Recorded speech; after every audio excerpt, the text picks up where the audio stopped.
Avec cette session, j'aimerais encourager les couples particulièrement, en tout cas tous ceux et celles qui ont une relation qui est voulue par Dieu et qui est approuvée par Dieu. Et ce thème s'intitule pour les couples, rester connectés. Marc 10, verset 7 nous dit « C'est pourquoi l'homme quittera son père et sa mère pour s'attacher à sa femme et les deux ne feront plus qu'un. Ainsi, ils ne sont plus deux, mais ils ne font qu'un. » On voit ici que Dieu lui-même a dit que l'homme doit ne faire qu'un avec sa femme.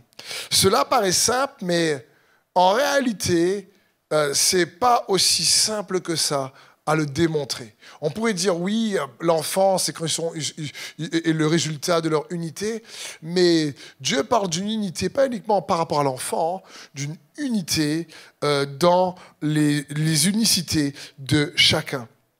Et comprenons bien, en réalité, un des objectifs principaux du mariage, c'est que le couple développe une forte connexion. Être un, c'est être réellement connecté. C'est cela, s'épouser.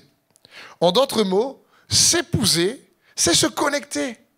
Mais parfois, on croit que s'épouser se fait le jour de la cérémonie du mariage. S'épouser, parfois, peut prendre plus de temps.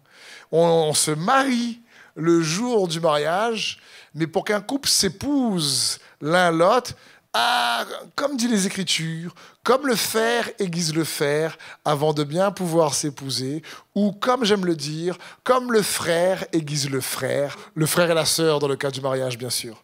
Et Dieu désire qu'il y ait une puissante et forte connexion entre l'homme et la femme. Exemple, lorsque deux personnes se rencontrent, ils aiment passer du temps à se découvrir, à se connaître l'un l'autre. Mais dans le temps, après le mariage, avec les enfants, le travail, les soucis de la vie, la pression financière, la découverte de l'un et de l'autre, les relations peuvent se fragiliser. Et petit à petit, la connexion connaît l'érosion et ça se déconnecte au fur et à mesure. Le couple commence plus à parler des enfants, de leur travail, de leur activité, des finances, des meubles.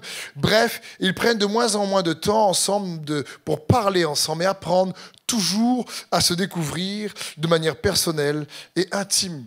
Il y a des couples aujourd'hui qui sont doués pour rester distants l'un de l'autre tout en restant ensemble. Ils sont dans la même maison, mais ils vivent comme des amis sympathiques, mais il n'y a pas de connexion intime. Et pourtant, s'épouser, c'est rester connecté. Un de leurs objectifs consiste à garder une distance de sécurité l'un envers l'autre. Parfois, c'est inconscient. Mais je n'ai pas envie de parler à mon épouse parce que bon, sinon elle va encore peut-être pas comprendre ce que je vais lui dire. Ou l'épouse dit bon, moi je n'ai pas parlé à mon mari parce que ouais, il a une journée dure et donc je ne vais pas vraiment m'ouvrir. Et ils commencent à ne plus se connecter, avoir de connexion l'un envers l'autre.